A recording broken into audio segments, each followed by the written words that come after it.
प्रिय विद्यार्थियों, online class में आपका पुनः स्वागत है। ये क्लास आपकी बीएससी फर्स्ट ईयर की फिजिक्स पेपर फर्स्ट मैकेनिक्स का लेक्चर नंबर 53 है। चलिए वीडियो स्टार्ट करते हैं। तो इसमें हमने प्रीवियस वीडियो लेक्चर में कोणीय संवेग की डेफिनेशन को पढ़ा था। थोड़ा सा देखते हैं।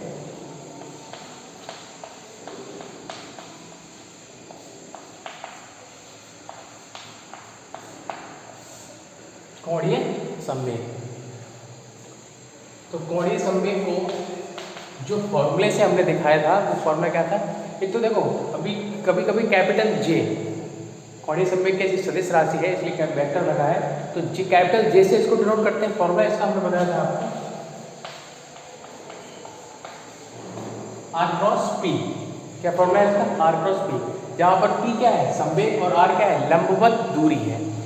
परिभाषा ये बताई थी कि रेखीय संवेग का किसी बिंदु के सापेक्ष आघूर्ण क्या कहलाता है? कोणीय संवेग कहलाता है। ठीक है, तो ये इतना हम जो है कल आपको परिभाषा बता चुके थे। अब थोड़ा सा इसको स्टडी करते हैं। ठीक है, देखिए जरा क्या है। देखिए, नेक्स्ट जो टॉपिक है आपका वो है नाविक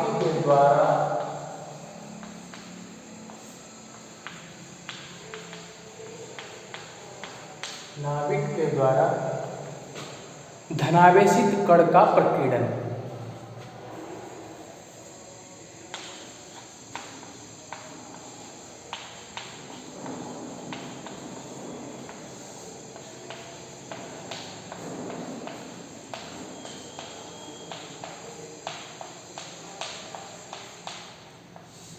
नाविक के द्वारा धनावेशित कण का प्रकीर्णन। ठीक है, इसको आप ध्यान से समझेंगे तब थोड़ा सा क्लियर हो पाएगा, क्योंकि थोड़ा बड़ा डेरिवेशन है और डायग्राम भी थोड़ा सा इसको समझ के आपको ध्यान देना पड़ेगा यहाँ पर जब बनाओ। देखिए,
इसको 5 को हटा दो यहाँ से।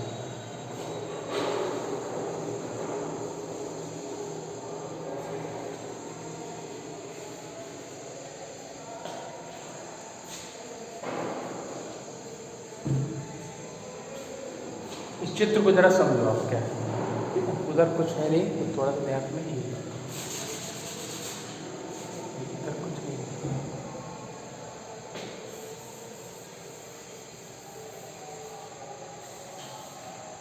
ठीक है, देखिए जरा, एक नाविक है। अब आपको ये पता है कि नाविक में जो आवेश होता है वो कैसा होता है? धनावेश। ठीक है, और नाविक पर आवेश कितना होता है? प्लस जेड ई, वो हमने यहाँ पर दिखा दिया। अब आपको पता है कि जब नाविक धनावेशित होता है तो धनावेशित जैसे है तो उसके चारों तरफ एक क्या हो जाएगा? एक विद्युत क्षेत्र उत्पन्न होगा ना। जैसे कोई आवेशित कण होगा, जैसे धनावेश होता है, ऋणावेश, उसके चारों तरफ क्या हो जाता है? एक विद्युत क्षेत्र उत्पन्न हो जाता है। ऐसे ही इस नाभिक के चारों तरफ भी क्या है? धनावेशित नाभिक के चारों तरफ एक विद्युत क्षेत्र उत्पन्न होगा। कैसा? धनात्मक विद्युत क्षेत्र। ठीक है, अब हुआ क्या, इधर से यहाँ पर एक अल्फा कण है, इस पॉइंट पर एक अल्फा कण। अल्फा कण के बारे में अगर हम बात करें, अल्फा कण कैसा कण होता है, ये धनावेशित कण होता है। अल्फा कण कैसा कण है, धनावेशित कण।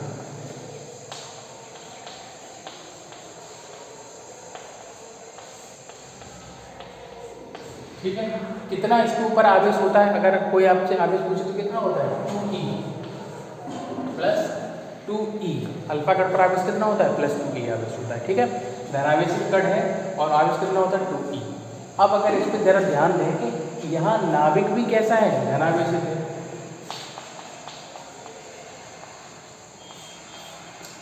किसी भी परमाणु का नाभिक हो सकता है, किसी भी मतलब किसी भी तत्व का ये नाभिक हो सकता है। ये इसमें जरूरी नहीं, केमिस्ट्री नहीं है ये कि इसमें ये किसका नाभिक है, कोई फर्क नहीं पड़ता है इससे, बस एक नाभिक है।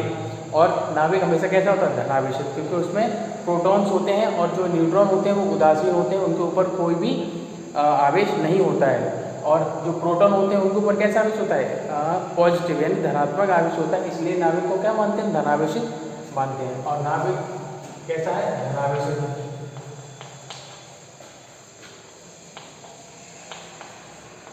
अब जरा देखिए, कोई दो कण है, ये भी धनावेशित है और ये भी धनावेशित है, तो इनके चारों तरफ क्या होगा, क्षेत्र उत्पन्न होगा।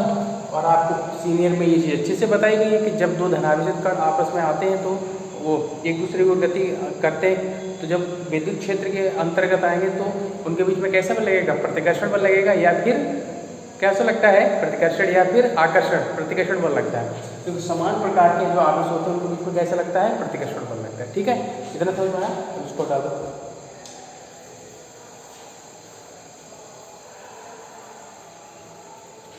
अब देखिए, नाभिक रखा हुआ है स्थिर एक जगह, चारों तरफ एक विद्युत क्षेत्र इसके बना दो।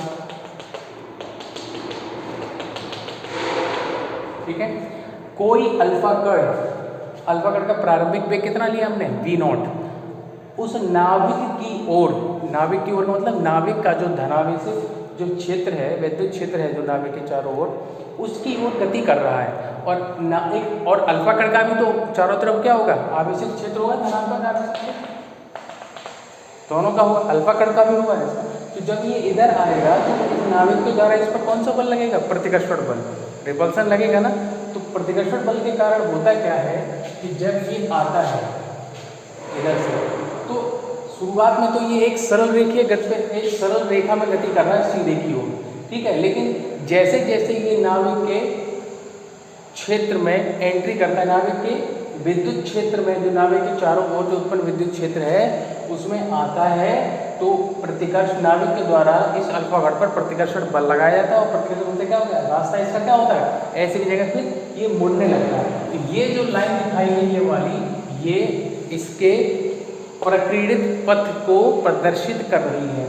यानी प्रक्रीडन का मतलब क्या होता है, इधर से आया और ऐसे करके क्या हो गया, मुड़ गया, अपने रास्ते से क्या हो गया, मुड़ गया। यानी ऐसे पहले आ रहा था कैसा, सीधा आ रहा था, तो इसके प्रतिकर्षण के कारण इसने अपना रास्ता कैसा कर लिया, अति परवलयाकार कर लिया। कैसा हो गया फिर बाद में, अति परवलय। पहले कैसा था, सरल रेखीय था। तो नाभिक के द्वारा जब अल्फा कण पर प्रतिकर्षण बल लगाया जाए, क्यों लगाया जाए, क्योंकि दोनों ही धनावेशित कण हैं। तो जब इस पर प्रतिकर्षण बल लगाया गया तो ये कैसे चला गया, फिर अति परवलयाकार पथ पर इसने अपना रास्ता मोड़ लिया। ये प्रारंभिक रास्ता है, ठीक है, प्रारंभिक वाला रास्ता, और ये जो रास्ता है वो इस प्रकार से। ठीक है, ये लाइन हमने इसी के पैरेलल के लिए खींच दी। अब ये जो बी है, यहाँ ये कौन सी दूरी है, अल्फा कण के प्रारंभिक पथ से, अल्फा कण के प्रारंभिक पथ, पहला पथ ये था ना सीधा, अगर प्रतिकर्षण बल नहीं लगता तो अल्फा कण कहाँ जाता है, सीधा जाता है। तो अल्फा कण के प्रारंभिक पथ से इस नाभिक के बीच की लंबवत दूरी है, न्यूनतम लंबवत दूरी, न्यूनतम जरूर लगाएंगे क्योंकि मैक्सिमम है। ठीक है, इतनी चीज क्लियर होगी। इस पॉइंट ए पर कण का वेग क्या हो जाता है, अल्फा कण का वेग v हो जाता है। क्या, कैसे चेंज हुआ वो समझ रहा। जब अल्फा कण यहाँ पर था तो उसका वेग क्या था, v0 था। उस स्थिति में क्या था, अल्फा कण की जो स्थितिज ऊर्जा थी वो कम थी और गतिज ऊर्जा क्या थी, ज़्यादा थी, क्योंकि उसके ऊपर कोई भी प्रतिकर्षण बल कार्य नहीं कर रहा था। कहाँ पर, इस कंडीशन में जब अल्फा कण धनावेशित नाभिक की ओर गति करता है, किधर, धनावेशित नाभिक की ओर गति करता है, तो इसके द्वारा जब इस पर प्रतिकर्षण बल लगाया जाता है तब अल्फा कण की गति ऊर्जा, यहाँ पर तो देखो F लिख देता हूँ, गति ऊर्जा अधिक ही और स्थितिज ऊर्जा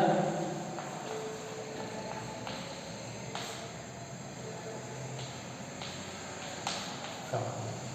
आप समझ में आ जाए, इस कंडीशन में स्थितिज ऊर्जा क्या थी, कम, और गति ऊर्जा क्या थी, ज़्यादा। जब इधर आया, इसके द्वारा उस पर प्रतिकर्षण बल लगाया गया, रिपल्सन फोर्स लगाया गया, तब इस पॉइंट ए पर क्या कंडीशन आती है कि गतिज ऊर्जा तो हो जाती है उसकी क्या, कम। भाई कोई कण है, हम धनावेशित कण है और सामने वाला धनावेशित कण वो हमारी तरफ आएगा, तो हम उस पर जब प्रतिकर्षण बल लगाएंगे तो उसकी गति रुकेगी ना, कम हो जाएगी ना प्रतिकर्षण बल लगाने से। हाँ, तो वही सेम केस है यहाँ पर। तो जब यहाँ पर आता है प्रतिकर्षण बल के कारण गतिज ऊर्जा हो जाती है कम और स्थितिज ऊर्जा क्या हो जाती है, यहाँ पर ये कंडीशन हो जाती है बिंदु ए पर। बिंदु ए को एक नाम दिया गया है, उसको ये नाम क्यों दिया गया है उसका भी कारण है। इसका नाम पहले क्या हो जानिए, इसको बोलते हैं उपगमन बिंदु। क्या बोलते हैं, उपगमन बिंदु।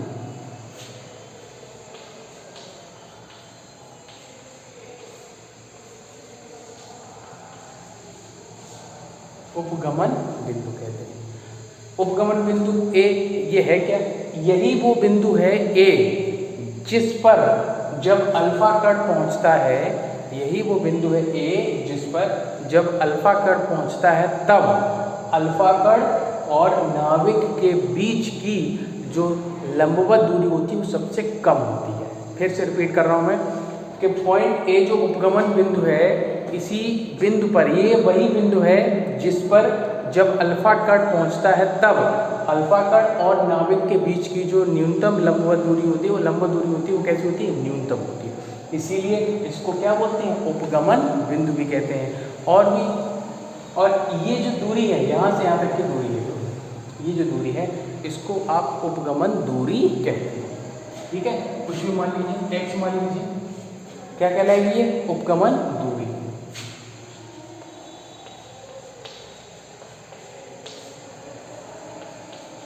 इस चित्र को आप बना लीजिए फटाफट, सारी चीजें लिख लेंगे, बना लो तो आगे बढ़ो।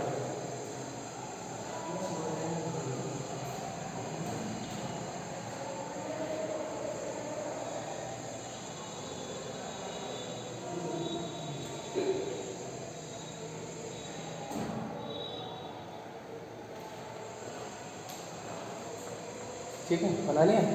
अब इसको हटा के फिर लिखते हैं।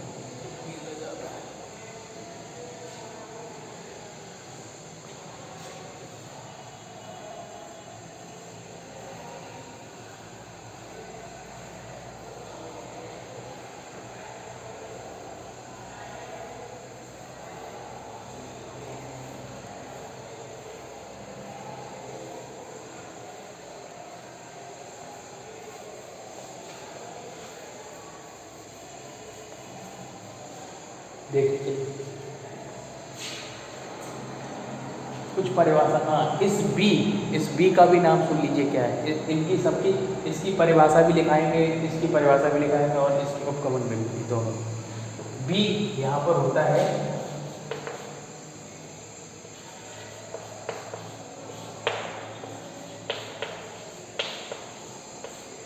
बी को क्या कहते हैं, संघात प्राचल। संघात प्राचल इंग्लिश में बोलते हैं कॉम्पैक्ट पैरामीटर, कॉम्पैक्ट बोल दो या फिर इम्पैक्ट पैरामीटर। ठीक है, क्या बोलते हैं इसको, इम्पैक्ट पैरामीटर, संघात प्राचल। ठीक है, तो अब इसके बारे में थोड़ा सा थ्योरी है, उसको लिखते हैं। जब कोई अल्फा कण, जब कोई अल्फा कण किसी धनावेशित नाविक, किसी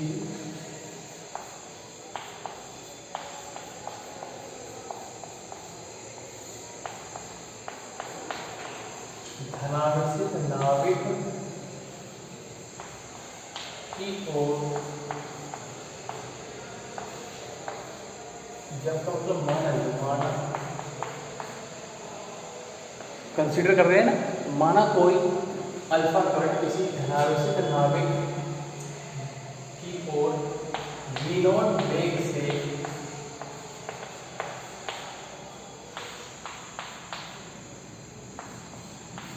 गतिमान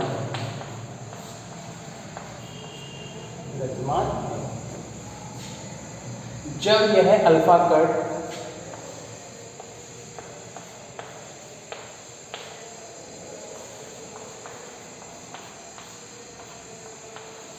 धनावेशित नाभिक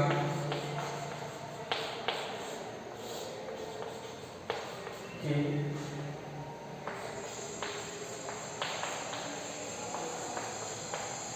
विद्युत क्षेत्र में पहुंचता है, तब नाभिक के द्वारा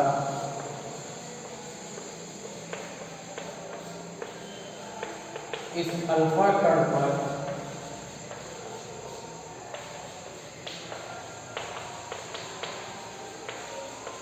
प्रतिकर्षण बल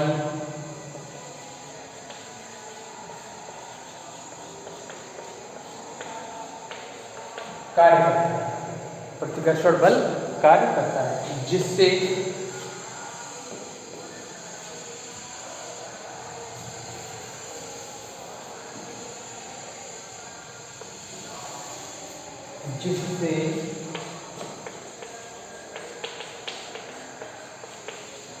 अल्फा कण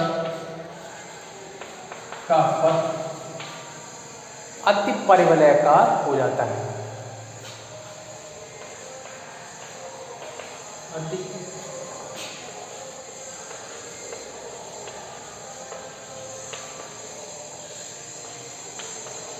परिवलयाकार हो जाता है। ठीक है, ये हो गया ना। जबकि प्रारंभिक में अल्फा कण कौन से पथ पर गति करता है? सरल रेखीय पथ पर। जबकि अल्फा कण का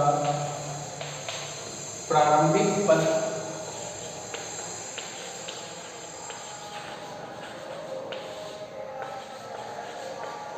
सरल रेखीय होता है।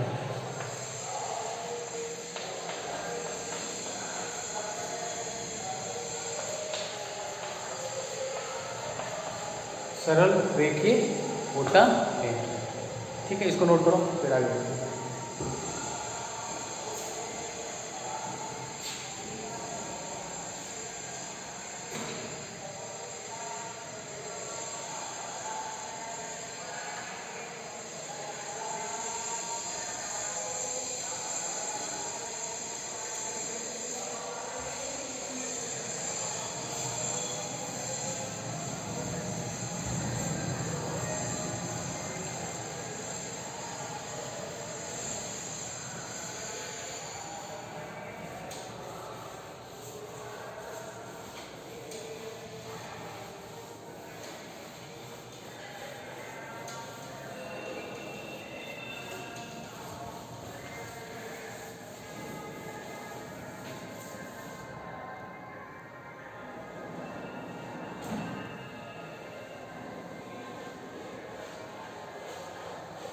चलिए देखिए, ये तो हो गई इसके बारे में। ठीक है, अभी और लिखेंगे, लेकिन कुछ जो इम्पोर्टेंट परिभाषा है इनसे संबंधित उपगमन दूरी, संघात, प्राचल, उनकी परिभाषाओं को और लिखते हैं। लिखते हैं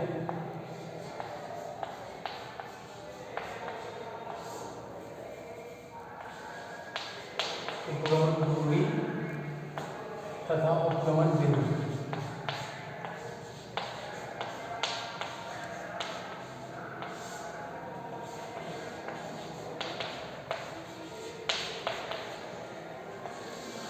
उपगमन दूरी तथा उपगमन बिंदु क्या होती है?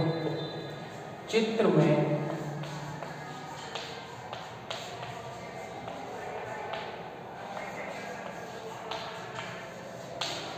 बिंदु ए उपगमन बिंदु कहलाता है।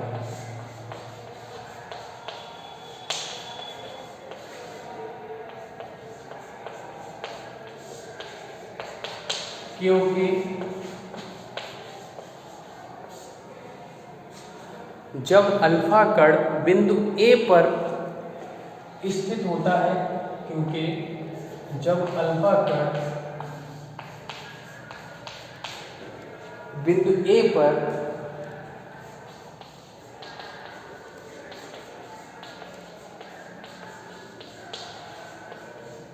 स्थित होता है तब अल्फा कण तथा नाभिक के मध्य, अल्फा कण तथा नाभिक के मध्य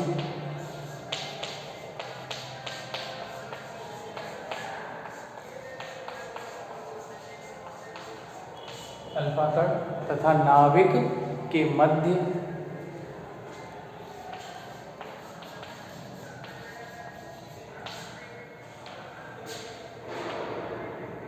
न्यूनतम लंबवत दूरी होती है। न्यूनतम लंबवत दूरी होती है तथा इस न्यूनतम लंबवत दूरी को ही उपगमन दूरी कहते हैं। इस न्यूनतम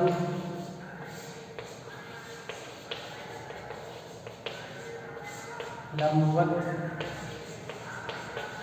दूरी को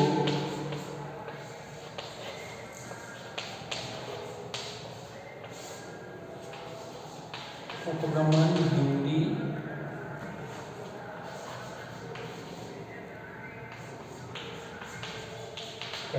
ठीक है। तो ये होगी डेफिनेशन उपगमन दूरी और उपगमन बिंदु की। इसके बाद हम बात करते हैं संघात प्राचल।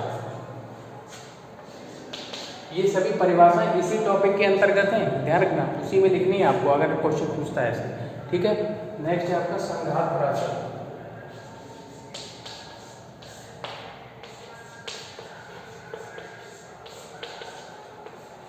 संघात प्राचल इम्पैक्ट पैरामीटर। संघात प्राचल को बी से दिखाते हैं, स्मॉल बी से।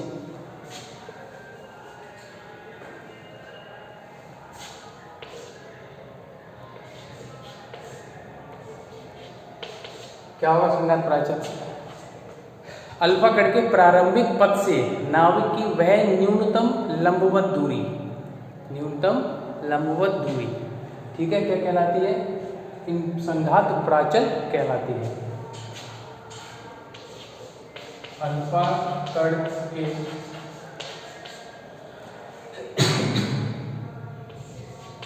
प्रारंभिक अल्फा कण के प्रारंभिक पथ से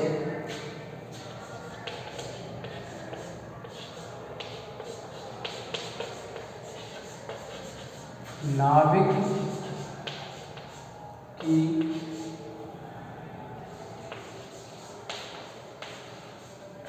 न्यूनतम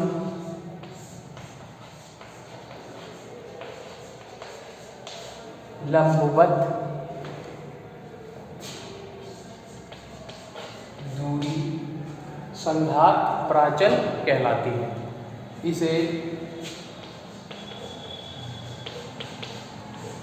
संघात प्राचल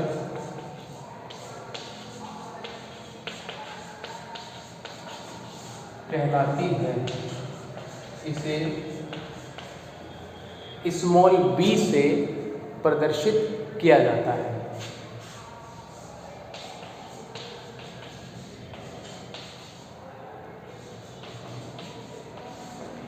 बी से प्रदर्शित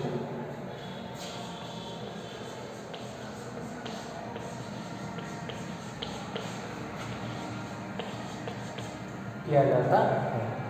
इसको आप नोट लीजिए।